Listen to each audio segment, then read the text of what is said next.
Frankly, we know, the international evidence is overwhelming, that between the ages of 3 and 5, the skills that you get in preschool are heavily shaping of your performance in school. When you look at the region, the enrollment rates in preschool are at the level of 5% in the kingdom, they're about 30% in Bahrain, they're at the level of 80–90% in OECD countries. So the first area is about having universal and government-funded preschool programs. The second is with regards to teachers, and I had made the point earlier, but let me just re-echo it. The way that we think about how we recruit our teachers, how we train them to be effective instructors and to be facilitators of student learning as opposed to didactic teaching of I will speak and you will absorb. So essentially efforts that are geared around establishing new recruitment policies for teachers and also having different types of teaching in the teacher education colleges or in the colleges of education today. One that focuses on interaction and practice and much less on just theory, which is the case of what happens today. Now, to make all that work, you need data. And my third point is around performance management, which is that we need to have a body of data that tells us what student, what teacher, what school needs support. And on this, it is the question of having either regimes of inspections or examinations, just something that gives policymakers data to know who needs support. And then once you know who is at the bottom rung, being able to, in fact, put in place a system to support those students or those teachers or that school. Lastly, with regards to, within the school bucket, teachers need to learn from each other. They need to be able to observe each other. And one of the simplest things that can be done without, and this doesn't require money to do, but just having teachers be able to go into each other's classrooms and see, you teach sine and cosine this way, maybe I'll try that next time. Just an observation which is peer-based. Next point is that on vocational education, absolutely critical to offer a 1 to 2 year program post-secondary that is going to enable students to get skills that they can use in the labor market. There is a reality that we have very high youth unemployment rates in the region at the level of 30 to 40% based on which country you're in. They must have skills because the jobs are coming from the private sector. If the students do not have skills in both services and in technical arenas to get those jobs, then the youth unemployment rate just continues. And then lastly, on universities, we have to make sure that we have qualified and credible and robust universities as opposed to institutions that view universities as money-making machines. That trend also is something that must stop. So those are a set of recommendations across the continuum of education. Very concrete. Andreas, when I looked at your data, it's quite fascinating to see the gaps of what really does work in the world. I mean, Finland, and not surprisingly, if you ever look at the World Economic Forum Competitiveness Survey or the IMD Competitiveness Survey, Finland and Hong Kong always rank right near the top. Singapore. And not a surprise that they have great education systems. But if you can specifically earmark, and we don't have much time, for just a minute if you can, 3 common traits that always exist in Finland when you do some data gathering. Why are they so strong at this, and what can be learned for Saudi Arabia? Well, I think the most important difference is that they do not run their education systems like an assembly line, where someone tells us what to do and then teachers just deliver that instructions. But they work like people work in Silicon Valley. And that's actually an area where things happen in 10 years. Sort of every teacher is a researcher. Every teacher is the one who actually works with the teaching profession on how to implement they are developing the curriculum.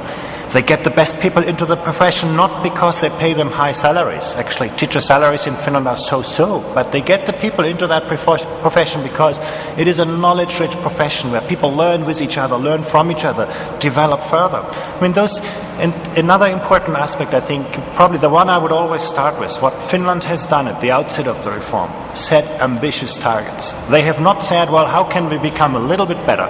But they understood in the 1960s they're basically economy collapsed because they didn't get the traditional trading partner. What do we have to do do the next quantum leap? How do we set actually ambitious standards? What is the kind of skills, the kind of ideas that young people should be able to learn and to do? And that those kinds of ambitions were settled in students' minds by parents and so on. If you look to Hong Kong, it's a slightly different picture, but you also start with very strong ambitions, very high ambitious standards. And parents have, in China, in Hong Kong, it doesn't matter whom you know, it matters what you know. There's no way to buy yourself into university with money. You've got to actually demonstrate those skills, and that is the source of education mobility. Great. Thanks very much. I think on the final thoughts here, Blair, I'd like to discuss collaboration, because that's an overarching theme of this year's Jeddah Economic Forum. How do you best master this collaboration between a university like Duke and the number of universities that we've seen? We heard from Sheikh Alubna this morning about the work that's being done in the UAE with international universities, and we see this throughout the Middle East right now, where it's not a branding exercise, and boy, are we happy to have Duke, or are we glad to have INSEAD, or glad to have Harvard or Cambridge. I've seen them all there. But how do we make this a concrete, collaborative exercise where there's information sharing, and as Sheikh Alubna said in her comments today, it's culturally sensitive to what's needed in the region, specifically to leave a lasting legacy. Do you want to pick it up from there?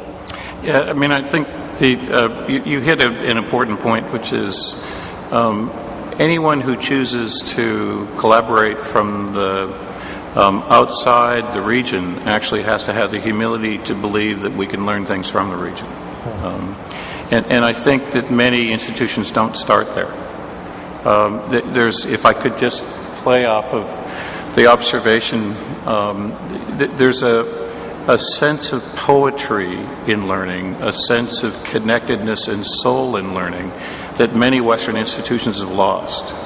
And so that's just one example of sort of some ways in which by bilateral, multilateral connectivity we can actually sort of benefit, everyone can benefit. A couple of pieces I think are really critical. Most of the collaborative efforts that have been tried among institutions in the world have failed. About 90 to 95% of them have failed. And part of the reason they fail is they fail the same reason that twin cities fail. Right? That they still have two mayors, they still have two city councils, they still have two budgets, they still have two independent activities.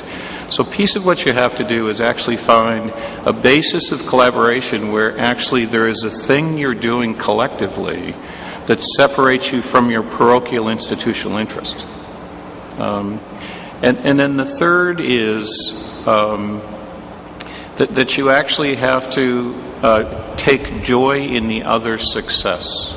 So I think that one of the things I'm deeply proud of in the connection between Duke and FET College, for example, is that our engineering school never talks about Duke's presence in FET College. They talk about how wonderfully successful the college has become in engineering, and we take pride in the other's success. So there's a sense of mutual interdependence and care for other that's actually at the heart of it. The problem is if you begin with instrumental needs and you don't start with educational intent, then you're going to get it all wrong. Okay. Well, very candid response. I want to thank our panel. I wish I had another 15, 20 minutes, and I'd love to open the floor to questions. We have a time issue this morning, but I think we got right at the heart of both the emotional part of learning, which I think actually is something that needs passion, and we can't forget it in the building blocks that are being put into place here in Saudi Arabia, and the very practical solutions to get to the next steps. A round of applause for our panelists. I don't need to reintroduce them because they were so articulate. We don't say this in television, but they do say it in theater. I need you to exit stage right if you'd like to, and give another round of applause. Thanks very much.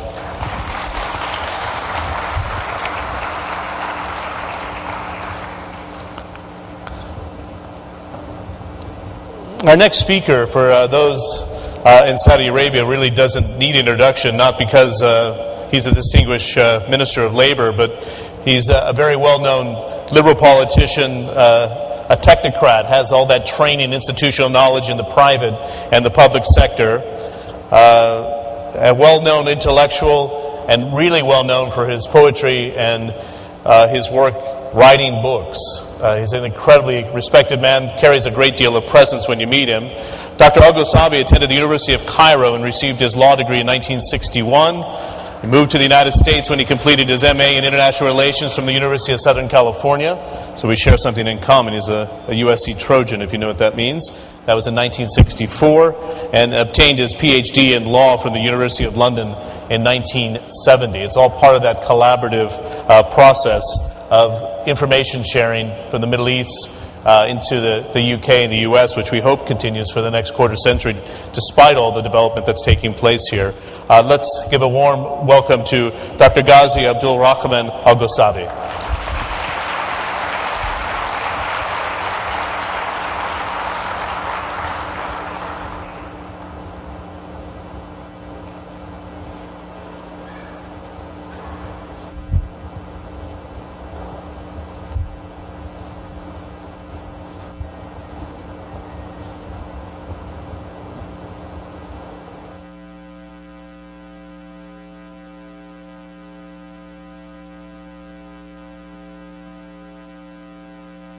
If I can get my microphone up. I think he probably heard some of the questions from the first session and decided he didn't want to stick around.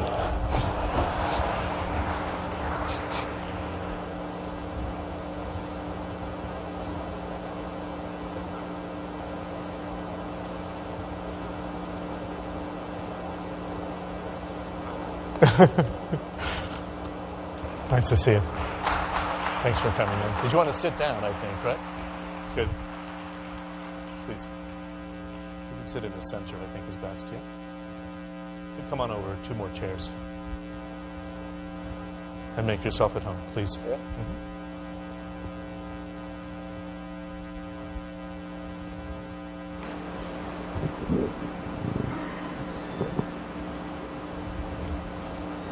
The floor is yours.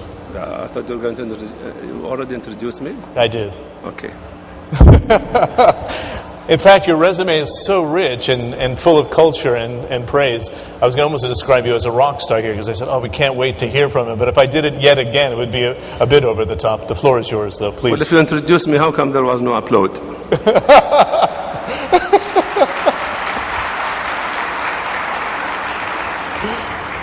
Thank you very much. No moral booster like an audience accommodating an aging poet. First of all, you must excuse my vocal cords. They are not at their best because all I have been doing recently is talk. Just talk, just talk, just talk. I'm very grateful for you for inviting me, to you for inviting me. When I told my boys, my children, that I'm going to address the same economic forum as Green's Span and Dr. Muhammad Al-Jasher, they said, oh, come on, Daddy, don't tell us stories. Especially Dr. Muhammad Al-Jasher. Actually, although I am a lawyer and a political scientist, I am well-versed in economics. I took a grand total of 7 courses in economics, 4 in Cairo, 2 in California, and 1 in London. In Cairo, I learned what the government wanted me to learn.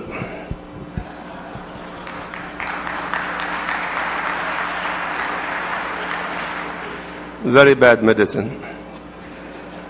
In California, I learned what the professor wanted me to learn, even worse medicine.